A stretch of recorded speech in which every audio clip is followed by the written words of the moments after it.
आज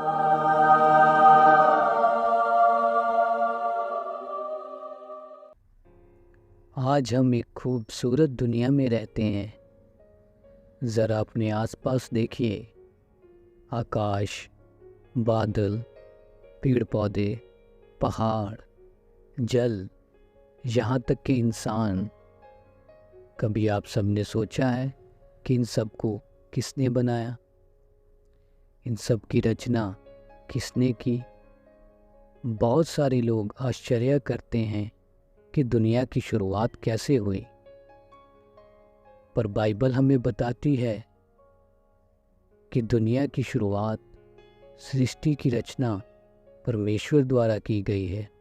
आदि में परमेश्वर ने आकाश और पृथ्वी की सृष्टि की और पृथ्वी बेडौल और सुनसान पड़ी थी और गहरे जल के ऊपर अंधियारा था तथा परमेश्वर का आत्मा जल के ऊपर मंडलाता था।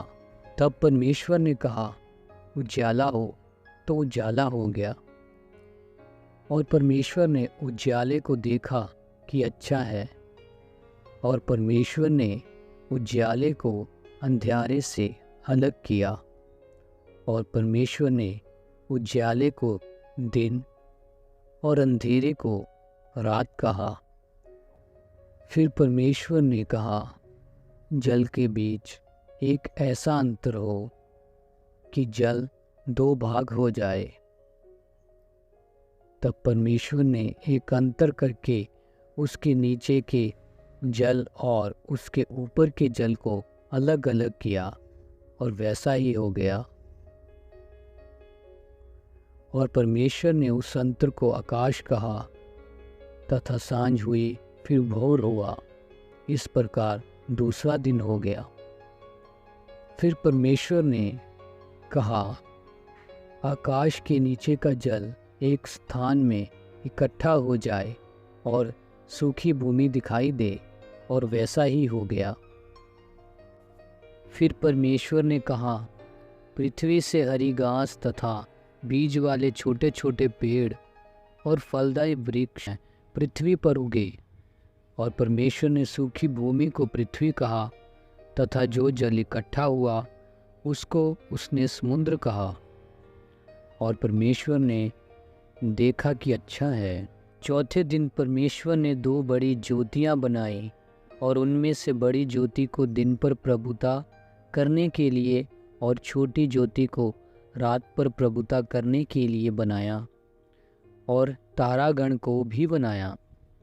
परमेश्वर ने उनको आकाश के अंतर में इसलिए रखा कि वे पृथ्वी पर प्रकाश दें तथा दिन और रात पर प्रभुता करे, और उजाले को अंधियारे से अलग करे। और परमेश्वर ने देखा कि अच्छा है।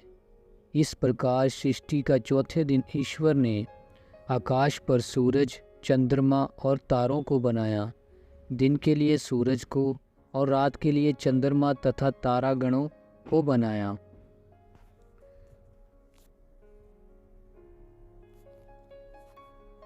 पांचवें दिन परमेश्वर ने समुद्र के जल में रहने वाले जीव जंतु को तथा आकाश में उड़ने वाले पक्षियों को बनाया। सब अपने अपने जाति के विभिन्न प्रकार के जीव जंतुओं को बनाया, और उन्हें ईश्वर ने आशीर्वाद दिया कि फूलों फलों और समुद्र के जल में भर जाओ, और पक्षी पृथ्वी पर बढ़े।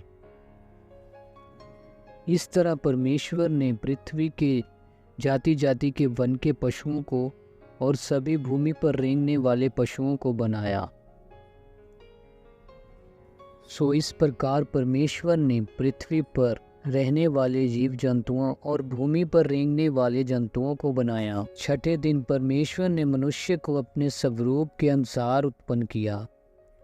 अपने ही स्वरूप के अनुसार परमेश्वर ने उसको उत्पन्न किया। नर और नारी करके उसने मनुष्य की सृष्टि की, और परमेश्वर ने उनको आशीष दी और उनसे कहा, फूलो फलो और पृथ्वी में भर जाओ और उसको अपने वश में कर लो, और समुद्र की मछलियों तथा आकाश के पक्षियों और पृथ्वी पर रेंगने वाले सब जंतुओं पर अधिकार रखो। आज हम पृथ्वी पर जो जीव जंतु को देख रहे हैं उन सबको ईश्वर ने ही बनाया था। बहुत सारे ऐसे प्राणी थे जो लुप्त हो चुके हैं। ईश्वर ने प्रत्येक को अपने अपने जाति के अनुसार बनाया और उन्हें आशीर्वाद दिया, परंतु परमेश्वर ने मनुष्य को अपने स्वरूप में बनाया। समस्त पृथ्वी पर अधिकार देकर कहा, फूलो फलो और पृथ्वी को अपने अधिकार में कर लो। ईश्वर ने मनुष्यों को खाने के लिए सब फलदार वृक्ष दिए, जीव जंतु के खाने के लिए हरे भरे पेड़ पौधे, घास पात, इन सब को भी बनाया था। जो कुछ भी इस पृथ्वी पर उसने बनाया है वह सब अच्छा है। हम सब जो कुछ भी देख रहे हैं, चाहे वे समुद्र में या तो फिर पृथ्वी के ऊपर हो, उन सब जीव जंतु, वृक्ष, लता, प्राणी, सबको ईश्वर ने ही बनाया है।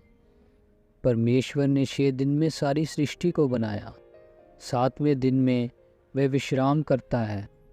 7वां दिन मनुष्य के लिए आशीर्वाद और पवित्र का दिन ठहराया है। परमेश्वर चाहते हैं कि लोग 7वें दिन में विशेष करके उनकी उपासना करें, क्योंकि 6 दिन तक लोग कामकाज करके थके रहते हैं। परमेश्वर ने 6 दिन में सारी सृष्टि को बनाया। 7वें दिन में परमेश्वर ने विश्राम किया। 7वां दिन मनुष्य के लिए आशीर्वाद और पवित्रताई का दिन ठहराया है। ईश्वर चाहते हैं कि 7वें दिन में लोग विशेष करके उनकी उपासना करें, क्योंकि 6 दिन तक लोग कामकाज करके थके रहते हैं। 6 दिन लोगों के काम करने के लिए दिन है, परंतु 7वां दिन तो परमेश्वर ने अपने लिए ठहराया है। इसलिए परमेश्वर की उपासना और भक्ति करने के लिए विशेष करके 7वां दिन है।